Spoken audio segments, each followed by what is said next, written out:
Good afternoon everybody. आजच्या लेक्चरमध्ये आपल्याला इम्परेटिव्ह सेंटेन्सच्या वाक्यांचं पॅसिव्ह व्हॉइस कसं करायचं ते शिकायचं आहे. सगळ्यात पहिले मग आपण इम्परेटिव्ह सेंटेन्सेस म्हणजे काय ते बघूया. इम्परेटिव्ह सेंटेन्स म्हणजे मराठीमध्ये त्याला म्हटलं जातं आज्ञार्थक वाक्य. आता या वाक्याचं स्ट्रक्चर कसं असतं तर या वाक्याची सुरुवात वर्बच्या फर्स्ट फॉर्मने झालेली असते. त्या वाक्यांना काय म्हणायचं? Imperative sentences. अशा वाक्यांमधून आपल्याला विनंती, आयडिया, सजेशन, रिक्वेस्ट, ऑर्डर सूचित केलेली असते. त्या वाक्यांना काय म्हणायचं? Imperative sentences. मग आता या इम्परेटिव्ह सेंटेन्सेसचे 3 प्रकारच्या वाक्यांचं पॅसिव्ह व्हॉइस कसं करायचं ते आपल्याला बघायचं आहे. पहिलं वाक्य आहे बघा, वर्बच्या फर्स्ट फॉर्मने सुरू होणार. तर त्या वाक्याचं स्ट्रक्चर कसं असतं? मग त्या वाक्याच्या स्ट्रक्चरमध्ये बघा, वर्ब प्लस ऑब्जेक्ट, त्याला काय म्हणायचं? ऍक्टिव्ह व्हॉइसचं वाक्य. मग अशा या ऍक्टिव्ह व्हॉइसच्या वाक्याचं आपल्याला पॅसिव्ह व्हॉइस मध्ये कसं रूपांतर करायचं ते बघूया. आता बघा या ठिकाणी रिसाइट अ पोएम हे आहे वर्ब, अ पोएम आहे ऑब्जेक्ट. बघा इथं लिहिलं मी वर्ब प्लस ऑब्जेक्ट हे असतं ऍक्टिव्ह व्हॉइसच्या वाक्याचं स्ट्रक्चर. अशा या वाक्याचं आपल्याला काय करायचंय? पॅसिव्ह व्हॉइस मध्ये रूपांतर करायचं आहे. मग ऑलवेज या ठिकाणी एक गोष्ट लक्षात ठेवायची किंवा तुम्ही हा जो रूल आहे हा पाठ करून ठेवला तरी चालेल. Let plus object plus be plus V3 is equal to passive voice. म्हणजेच इम्परेटिव्ह सेंटेन्सच्या म्हणजे आज्ञार्थी वाक्याचं पॅसिव्ह व्हॉइस करताना आपल्याला त्या वाक्याची सुरुवात नेहमी लेटने करायची असते. सुरुवातीला घ्यायचं लेट, नंतर घ्यायचं ऑब्जेक्ट, नंतर घ्यायचं बी प्लस V3. बाय वगैरे घेण्याची गरज नाही. चला तर मग बघूया कसं करायचं. बघा, रिसाइट अ पोएम वाक्याची सुरुवात करायची लेटने, LET लेट. लेट लिहिलं मी सुरुवातीला लेट. नंतर काय घ्यायचं? ऑब्जेक्ट. ऑब्जेक्ट काय? A poem. Let a poem. नंतर काय घ्यायचं? बी. नंतर काय घ्यायचंय? V3 म्हणजे रिसाइटेड. हे काय झालं आपलं इम्परेटिव्ह सेंटेन्सचं वाक्य पॅसिव्ह व्हॉइस मधलं. दुसरं वाक्य बघा, क्लोज द विंडो. सुरुवातीला काय घ्यायचं? लेट. नंतर काय घ्यायचं? ऑब्जेक्ट. ऑब्जेक्ट काय? The window. Let the window. नंतर काय घ्यायचं? बी. कंपल्सरी बी घ्यायचा आहे आणि V3 घ्यायचा. आता क्लोजचा V3 क्लोज, ED लावायचं. तिसरं, पनिश द गिल्टी. सुरुवातीला घ्यायचं लेट. नंतर काय घ्यायचं? ऑब्जेक्ट. ऑब्जेक्ट आलं द गिल्टी. नंतर काय घ्यायचं? बी. आणि V3 काय आहे? पनिशचा, ED लावायचंय. आता या ठिकाणी चेंज द व्हॉइस अशा प्रकारचे वेगवेगळे वाक्य असतील बघा. Shut the door, shut the window, अशा प्रकारचे वाक्य असतील. त्याचा आपल्याला या स्ट्रक्चर मध्ये काय करायचं? पॅसिव्ह व्हॉइस करायचं आहे. आता बघूया आपल्याला इम्परेटिव्ह सेंटेन्सेस मध्ये काही वाक्य असतात. त्या वाक्यांची सुरुवात होत असते काइंडली किंवा प्लीजने. इम्परेटिव्ह सेंटेन्सेस मधल्या काही वाक्यांची सुरुवात होत असते काइंडली किंवा प्लीजने. त्या वाक्यांचं पॅसिव्ह व्हॉइस करताना आपल्याला काय वापरायचं आहे? You are requested. वाक्याच्या सुरुवातीला काय घ्यायचं आहे? यू आर रिक्वेस्टेड घ्यायचं आहे. फक्त यू आर रिक्वेस्टेड घेऊन नंतर काय करायचंय? टू लावायचं आहे आणि नंतर ऑब्जेक्ट घ्यायचं. अतिशय सोपं आहे बघा या वाक्याचं पॅसिव्ह व्हॉइस करायला. वाक्याची सुरुवात कशी होणार आहे? काइंडली किंवा प्लीजने. बघा, प्लीज किंवा काइंडली याने वाक्याची सुरुवात होणार आहे. आणि त्यानंतर मग आपल्याला त्याचं पॅसिव्ह व्हॉइस करताना काय घ्यायचंय? यू आर रिक्वेस्टेड घ्यायचं आहे. बघूया, लिहून बघूया आपण. Please give me my book. आता पॅसिव्ह व्हॉइस कसं होणार बघा याचं? यू आर रिक्वेस्टेड,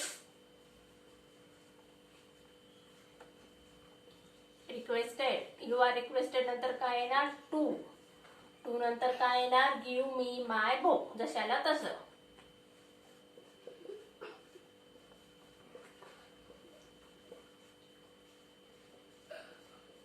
दुसरं वाक्य बघा, प्लीज कीप क्वाइट. आता काय घ्यायचं मग? You are requested.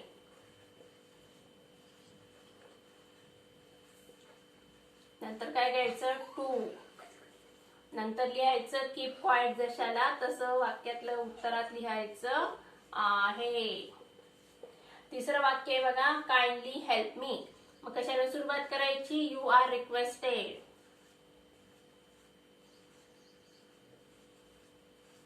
To help me. बघा परत एकदा समजावून सांगते मी. आता आपण काय केलं, इम्परेटिव्ह सेंटेन्स मधले वाक्याचे दोन प्रकारच्या वाक्यांचं आपल्याला पॅसिव्ह व्हॉइस कसं करायचं ते आता बघितलं आपण. बघूया सगळ्यात परत आपण एकदा रिव्हिजन करूया. या वाक्याची सुरुवात होत असते वर्ब प्लस ऑब्जेक्टने.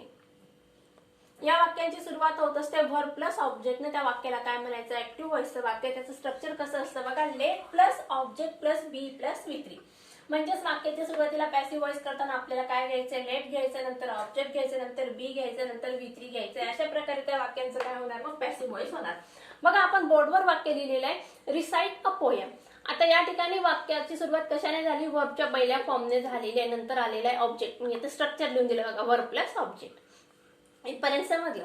मग बघूया आता या वाक्याचं करायचं आपल्याला पॅसिव्ह व्हॉइस. वाक्याची सुरुवात कशाने करायची, लेटने. मग लेट घेतला आपण, ऑब्जेक्ट घेतलं अ पोयम, नंतर काय लावायचंय बी, नंतर V3 घ्यायचा. V3 कशाचा, वर्बचा. वर्ब काय, रिसाइट, म्हणून काय घेतलं या ठिकाणी, रिसाइटेड. दुसरं वाक्य होतं बघा, क्लोज द विंडो. मग वाक्याची सुरुवात करायची लेटने, नंतर घ्यायचं ऑब्जेक्ट द विंडो घेतलं, नंतर घेतलं बी आणि नंतर V3 घेतला clause. Punish the guilty. Let घेतलं वाक्याच्या सुरुवातीला, ऑब्जेक्ट घेतलं द गिल्टी, नंतर घेतलं बी आणि नंतर थर्ड फॉर्म घेतला पनिश. आता दुसऱ्या प्रकारच्या वाक्यांचं इम्परेटिव्ह सेंटेन्सचं पॅसिव्ह व्हॉइस कसं करायचं ते बघूया. जर वाक्याची सुरुवात प्लीज किंवा काइंडली या शब्दाने झालेली असेल तर त्या वाक्यांचं, इम्परेटिव्ह सेंटेन्सच्या वाक्यांचं पॅसिव्ह व्हॉइस कसं करायचं ते अतिशय सोपं आहे करण्यासाठी. त्या ठिकाणी फक्त तुम्हाला काय करायचं, यू आर रिक्वेस्टेड आणि टू लावायचं. यू आर रिक्वेस्टेड टू एवढं लिहिल्यानंतर जशाला तसं वाक्य लिहून काढायचं आहे. बघा पहिलं वाक्य आहे, please give me my book. मग आपण उत्तर लिहिलं, you are requested to give me my book. दुसरं वाक्य बघा, please keep quiet. You are requested to keep quiet. Kindly help me. You are requested to help me. विद्यार्थी मित्रांनो, आता आपल्याला तिसऱ्या प्रकारच्या वाक्याचं म्हणजे ज्या वाक्यामध्ये दोन ऑब्जेक्ट असतील अशा इम्परेटिव्ह सेंटेन्सचं पॅसिव्ह व्हॉइस कसं करायचं ते शिकायचं आहे. चला तर मग आता आपल्याला इम्परेटिव्ह सेंटेन्स मधलं तिसऱ्या वाक्याचं direct indirect change the voice कसं करायचं ते आपल्याला बघायचं आहे. यापूर्वी आपण दोन वाक्यांचं इम्परेटिव्ह सेंटेन्स मधलं पॅसिव्ह व्हॉइस कसं करायचं ते बघितलेलं आहे. आता आपल्याला इम्परेटिव्ह सेंटेन्स मधल्या तिसऱ्या प्रकाराच्या वाक्यांचं पॅसिव्ह व्हॉइस कसं करायचं ते बघायचं. त्या ठिकाणी त्या वाक्यांमध्ये काय असतात, दोन ऑब्जेक्ट्स असतात. आता आपल्याला जनरली वाक्यामध्ये एकच ऑब्जेक्ट माहिती असतं, सब्जेक्ट असतं, वर्ब असतं आणि ऑब्जेक्ट असतं. परंतु काही काही वाक्यांमध्ये आपल्याला दोन ऑब्जेक्ट सापडत असतात. मग आता त्या दोन ऑब्जेक्ट्सला काय म्हणायचं, तर मग एकाला म्हणायचं डायरेक्ट ऑब्जेक्ट आणि दुसऱ्याला म्हणायचं इनडायरेक्ट ऑब्जेक्ट. एकाला काय म्हणायचं, डायरेक्ट ऑब्जेक्ट आणि दुसऱ्याला काय म्हणायचं, इनडायरेक्ट ऑब्जेक्ट. आता डायरेक्ट ऑब्जेक्ट कसं ओळखायचं आणि इनडायरेक्ट ऑब्जेक्ट कसं ओळखायचं ते आपण बघूया. आता डायरेक्ट ऑब्जेक्ट ओळखण्यासाठी आपल्याला काय करायचं, वर्बला कशाने प्रश्न विचारायचा, व्हॉटने. व्हॉटने जर प्रश्न विचारला तर येणारं उत्तर काय असणार आहे, डायरेक्ट ऑब्जेक्ट असणार आहे. आता बघा परत एकदा सांगते मी, डायरेक्ट ऑब्जेक्ट ओळखण्यासाठी आपल्याला वर्बला व्हॉटने प्रश्न विचारायचा असतो. डायरेक्ट ऑब्जेक्ट ओळखण्यासाठी आपल्याला वर्बला व्हॉटने प्रश्न विचारायचा असतो आणि येणारं उत्तर काय असतं, मग डायरेक्ट ऑब्जेक्ट असतं. जनरली डायरेक्ट ऑब्जेक्ट काय असतात, थिंग्स असतात. काय असतात, थिंग्स असतात. आता इनडायरेक्ट ऑब्जेक्ट मिळवण्यासाठी आपल्याला वर्बला हुमने प्रश्न विचारायचा आणि ते येणारं उत्तर काय असतं, इनडायरेक्ट ऑब्जेक्ट असतं. आता इनडायरेक्ट ऑब्जेक्ट जनरली कोण असतात, पर्सन्स असतात. आता हे तुम्ही व्यवस्थित लक्षात ठेवायचं, याचा तुम्ही पटकन स्क्रीनशॉट घेऊन घ्यायचा आहे. डायरेक्ट ऑब्जेक्ट आणि इनडायरेक्ट ऑब्जेक्ट ऑब्जेक्टचे दोन प्रकार आहेत. त्यातलं डायरेक्ट ऑब्जेक्ट ला व्हॉटने प्रश्न विचारायचा, येणारं उत्तर काय असतं, डायरेक्ट ऑब्जेक्ट असतं. आणि हुमने प्रश्न विचारला की येणारं ऑब्जेक्ट काय असतं, इनडायरेक्ट ऑब्जेक्ट असतं. डायरेक्ट ऑब्जेक्ट जनरली थिंग्स असतात तर इनडायरेक्ट ऑब्जेक्ट असतात पर्सन्स. मग आता बघूया वरच्या वाक्यांमध्ये आपल्याला ऑब्जेक्ट सापडणार आहे. गिव्ह मी 100 रुपये. आता या ठिकाणी दोन ऑब्जेक्ट आहेत. मी झालं ऑब्जेक्ट, आता 100 रुपीज झाले एक ऑब्जेक्ट. आता या ठिकाणी वर्बला कशाने प्रश्न विचारायचा, व्हॉटने. What give me 100 rupees. 100 rupees काय झालेलं आहे या ठिकाणी, डायरेक्ट ऑब्जेक्ट. हे काय झालं, डायरेक्ट ऑब्जेक्ट. मी काय लिहिलं बघा या ठिकाणी, डी ओ म्हणजे काय, डायरेक्ट ऑब्जेक्ट. आता 100 मी काय झालं, मग इनडायरेक्ट ऑब्जेक्ट. मी काय झालं, इनडायरेक्ट ऑब्जेक्ट झालेलं आहे. आता चला तर मग याचं काय करायचं, आपल्याला पॅसिव्ह व्हॉइस करायचं आहे. वाक्याची सुरुवात होणार लेटने. लेट. आता सुरुवातीला काय घ्यायचं, 100 रुपीज. ₹100.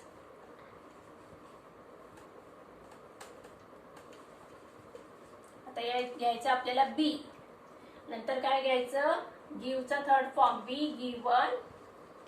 आता या ठिकाणी काय करायचं, टू लावायचा इनडायरेक्ट ऑब्जेक्ट घेण्यासाठी टू मी.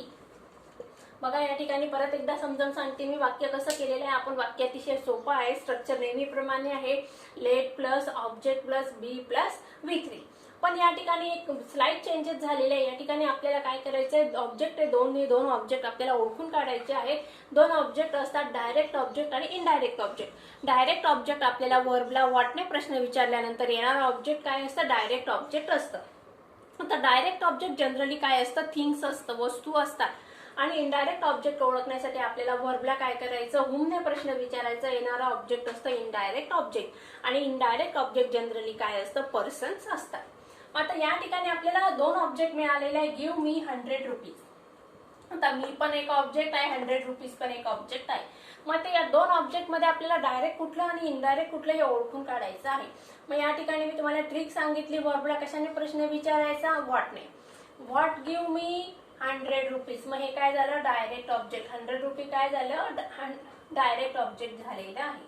मग आता या ठिकाणी बघा, टू हुम गिव्ह, आता हुमने प्रश्न विचारायचा, हुम गिव्ह इट, कोणाला, मला. मग आता हे काय झालं, इनडायरेक्ट ऑब्जेक्ट झालेलं आहे मी. बघूया मग आता आपण वाक्याची सुरुवात केली लेटने. लेट नंतर ऑब्जेक्ट काय घेतलं, डायरेक्ट ऑब्जेक्ट ₹100 सुरुवातीला घेतलेला आहे. नंतर घेतलं बी, नंतर घेतलं थर्ड फॉर्म गिव्हन. आणि आता या इनडायरेक्ट ऑब्जेक्टला जोडण्यासाठी आपण काय वापरलेलं आहे, टू वापरलेलं आहे. सेकंड सेंटेन्स बघूया, bring me a glass of water. माझ्यासाठी काय कर, ग्लास भरून पाणी घेऊन ये. आता या ठिकाणी दोन ऑब्जेक्ट आले, परत मी आलं आणि ग्लास ऑफ वॉटर आलं दुसरं ऑब्जेक्ट. आता मी काय येणार आहे, इनडायरेक्ट ऑब्जेक्ट. आणि ग्लास ऑफ वॉटर काय येणार, डायरेक्ट ऑब्जेक्ट. ओके. आता सुरुवातीला काय घ्यायचं, मग लेट घ्यायचं, लेट. नंतर काय घ्यायचं, अ ग्लास ऑफ वॉटर.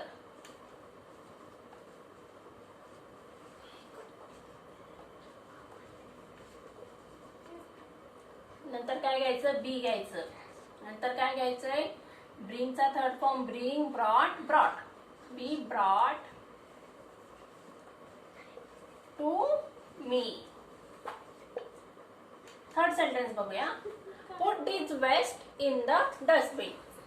आता या ठिकाणी परत आले बघा, दोन ऑब्जेक्ट आले, वेस्ट आलं, दिस वेस्ट आलं आणि इन द डस्टबिन. कुठे टाकायचंय, डस्टबिन मध्ये टाकायचं आहे. मग आता याचं करायचं आपल्याला passive voice. Let this waste be put in the dustbin. आता या वाक्यात तुम्हाला फरक लक्षात आला का, काय आहे हे वाक्य मी तुम्हाला कन्फ्युजन होण्यासाठी दिलेलं आहे. कारण या ठिकाणी फक्त एकच ऑब्जेक्ट आहे, तुम्ही दोन ऑब्जेक्ट म्हणून ते कन्सिडर करायचं नाही आहे. एक साधं वाक्य, या ठिकाणी मी दोन वाक्य तुम्हाला डायरेक्ट आणि इनडायरेक्ट ऑब्जेक्ट दिले होते आणि यामध्ये एकच ऑब्जेक्ट दिलेला होता. Let this waste be put in the dustbin. आलं लक्षात, मग कन्फ्यूज व्हायचं नाही. परत एकदा समजावून सांगते बघा, आज आपण इम्परेटिव्ह सेंटेन्सेसच्या वाक्यांचं पॅसिव्ह व्हॉइस कसं करायचं ते बघितलेलं आहे. इम्परेटिव्ह सेंटेन्स म्हणजे असे वाक्य की ज्यामध्ये वाक्याची सुरुवात वर्बच्या फर्स्ट फॉर्मने होत असते. अशा वाक्यांचं पॅसिव्ह व्हॉइस करताना ऍक्टिव्ह व्हॉइसचं स्ट्रक्चर कसं असतं, मग वर्ब प्लस ऑब्जेक्ट. मग अशा वाक्यांचं पॅसिव्ह व्हॉइस करत असताना आपल्याला काय करायचं असतं बघा, त्या ठिकाणी लेट घ्यायचं असतं, नंतर ऑब्जेक्ट घ्यायचं असतं, नंतर बी घ्यायचं असतं, नंतर V3 फॉर्म घ्यायचा असतो. मग आता त्यानंतर आपण बघितलं की प्लीज किंवा काइंडलीने सुरू होणारे वाक्य. मग त्या ठिकाणी आपल्याला काय करायचं आहे, यू आर रिक्वेस्टेड टू. काय वापरायचं, यू आर रिक्वेस्टेड टू वापरायचं आहे. आणि त्या वाक्यांचं पॅसिव्ह व्हॉइस करताना काय म्हणायचं, you are requested to give me a pen, you are requested to give me that notebook. अशा प्रकारे त्या वाक्यांचं आपल्याला काय करायचंय, पॅसिव्ह व्हॉइस करायचं आहे. नंतर आपण तिसरा प्रकार बघितला बघा की ज्या सेंटेन्सेसमध्ये दोन ऑब्जेक्ट मिक्स असतात अशा वाक्यांचं पॅसिव्ह व्हॉइस कसं करायचं. मग आता या ठिकाणी दोन ऑब्जेक्ट असतात दोन प्रकारचे, एक असतं डायरेक्ट ऑब्जेक्ट, दुसरं असतं इनडायरेक्ट ऑब्जेक्ट. आता डायरेक्ट ऑब्जेक्ट आपल्याला वर्बला व्हॉटने प्रश्न विचारल्यानंतर मिळणारं ऑब्जेक्ट काय असतं, डायरेक्ट ऑब्जेक्ट असतं आणि वर्बला होमने प्रश्न विचारल्यानंतर मिळणारं ऑब्जेक्ट असतं इनडायरेक्ट ऑब्जेक्ट. आता डायरेक्ट ऑब्जेक्ट जनरली काय असतं, थिंग्स असतात आणि इनडायरेक्ट ऑब्जेक्ट जनरली पर्सन्स असतात. बघूया हे वाक्य कसं केलं मी. आता या ठिकाणी हे तिसरं वाक्य मी तुम्हाला कन्फ्युजनसाठी टाकलेलं आहे. ओके,